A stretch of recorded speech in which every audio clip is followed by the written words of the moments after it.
दोस्तों, shark tank India के viewers को शायद ये रास नहीं आएगा, लेकिन नमिता थापर को इस एक ओपिनियन के लिए स्टैंडिंग ओवेशन मिलना चाहिए। For God's sake, don't get married and have children. भगवान का शुक्र है कि वो इस टॉपिक से आउट नहीं हुई। वर्क लाइफ बैलेंस, इन्हीं चंद शब्दों से शुरू हुआ कॉर्पोरेट इंडिया का hottest debate. I regret I'm not able to make you work on Sundays. I work 20 hours a day, 7 days a week. You're Sudha Murthy's dream, yeah? Narayan Murthy's dream. How long can you stare at your wife? How long can the wife stare at your husband? पिछले साल Infosys founder Narayan मूर्ति ने कहा था कि Indians को 70 घंटे हफ्ते में काम करना चाहिए, जिसके बाद इंटरनेट और सोशल मीडिया पर वर्क लाइफ बैलेंस की जंग छिड़ गई। लेकिन 70 घंटों से होता ही क्या है?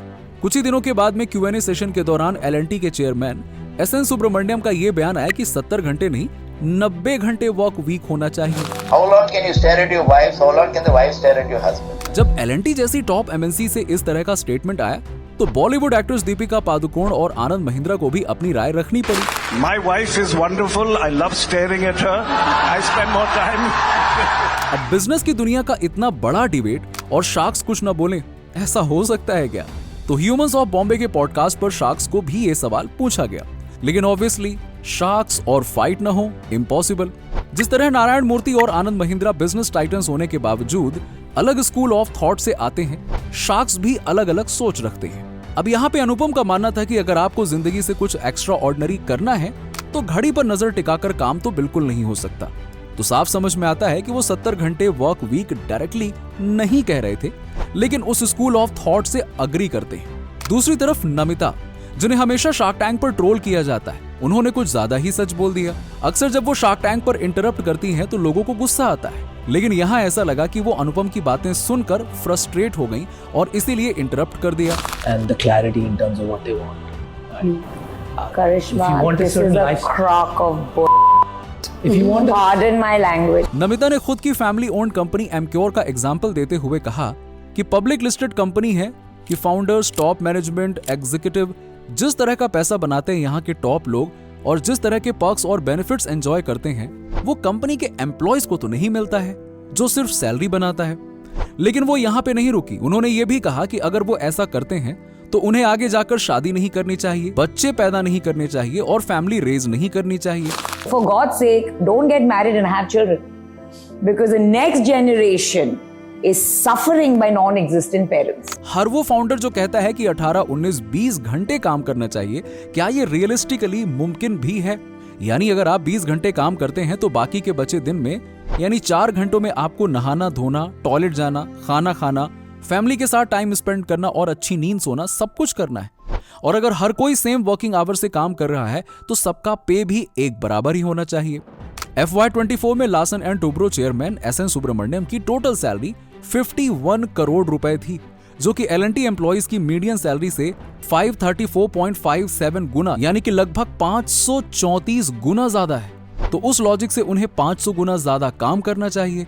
इंटरेस्टिंग बात यह है कि नमिता खुद, क्योंकि फार्मा इंडस्ट्री से हैं, दिन रात मेंटल और फिजिकल हेल्थ इश्यूज से डील करती हैं, क्योंकि उन्हें वो दिखाई पड़ता है। नमिता ने बहुत ही वैलिड पॉइंट रेज किया, लेकिन शायद आपको हैरानी होगी कि अनुपम या नारायण मूर्ति का नजरिया भी पूरी तरह से गलत नहीं है। मूर्ति हो या सुब्रमण्यम, ये कोई छोटे मोटे लोग नहीं है। ये इस देश के तमाम जॉब क्रिएटर्स हैं जो हजारों लाखों सालों से जॉब्स प्रोवाइड करते आए हैं। तो वो ऐसा कैसे नहीं समझ पा रहे हैं? देखिए, एक इंडियन CEO का एवरेज एज होता है 57 साल यानी कि 57 ईयर्स, लेकिन इंडिया का एवरेज एज है 28 ईयर्स यानी 28 साल। यहां पर एक बहुत बड़ा एज गैप है, यानी कि इंडिया की गिनती यंग कंट्रीज में होती है, लेकिन टॉप बिजनेस लीडर्स अपने जमाने की सोच में फंसे हुए हैं, जो नेसेसरीली गलत नहीं है, लेकिन इस जनरेशन से अलग हो सकती है। हमारे देश में स्टार्टअप्स को हुए 14 से 15 साल से ज्यादा का टाइम नहीं हुआ है, इसीलिए आज भी टॉप बिजनेस लीडर्स सालों पुराने बरसों से चली आ रही कंपनियों के ही तो हैं।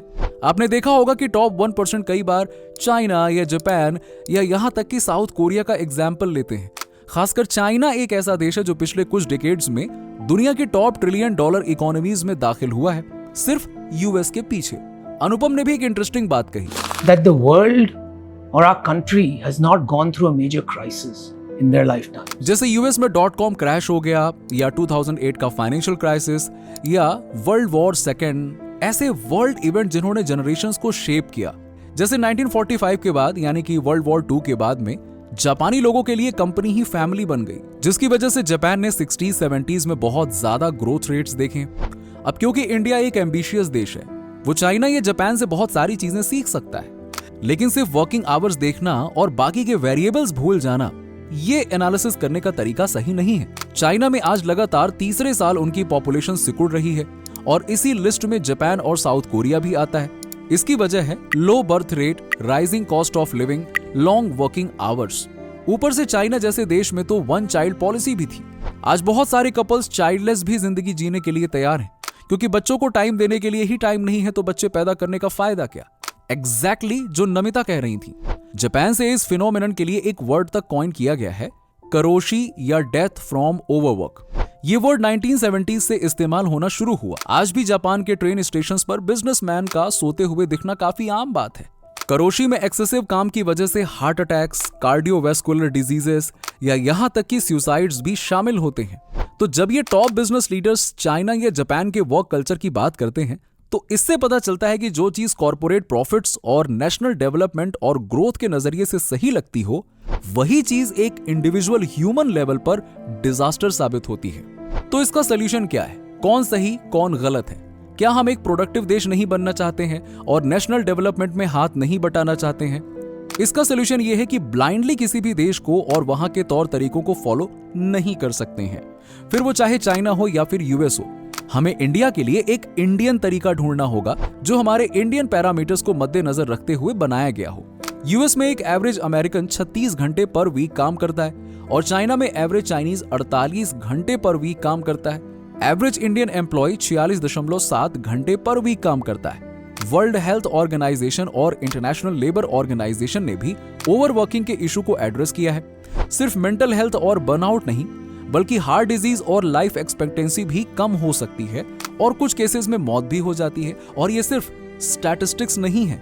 पिछले साल अन्ना सेबेस्टियन पेरायल, एक 26 साल की एम्प्लॉय EY पुणे में 4 महीने जॉब करने के बाद में गुजर गई। अब उसकी मौत का कारण क्या रहा? Excessive workload.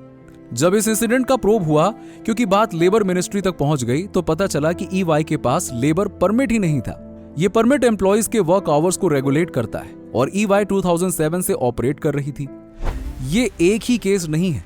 लखनऊ में HDFC बैंक में भी एक एम्प्लॉय हार्ट अटैक से कुर्सी से गिर गई। दोस्तों, पिछले 4 सालों में कॉर्पोरेट्स के प्रॉफिट्स 4x बढ़े हैं, लेकिन सैलरीज वैसी की वैसी हैं। इस डिबेट में एक और चीज मिसिंग है और वो है वर्क का आउटपुट और काम की क्वालिटी का टाइम का क्या। अगर एम्प्लॉय ज्यादा घंटे काम कर भी लेते हैं तो इसका प्रोडक्टिविटी पर क्या असर पड़ता है? स्टैनफोर्ड के एक स्टडी के मुताबिक ज्यादा टाइम का मतलब ज्यादा प्रोडक्टिविटी नहीं है। उस स्टडी में पाया गया है कि पर वीक 50 घंटे से ज्यादा काम करने वालों की प्रोडक्टिविटी पर आवर डिक्लाइन होती है और जो 70 घंटे पर वीक काम करता है उसकी प्रोडक्टिविटी 55 घंटे काम करने वाले जितनी ही होती है। तो वर्किंग आवर्स के अलावा उस वर्क की एफिशिएंसी पर ज्यादा फोकस होना चाहिए। दोस्तों, आज के लिए इतना ही।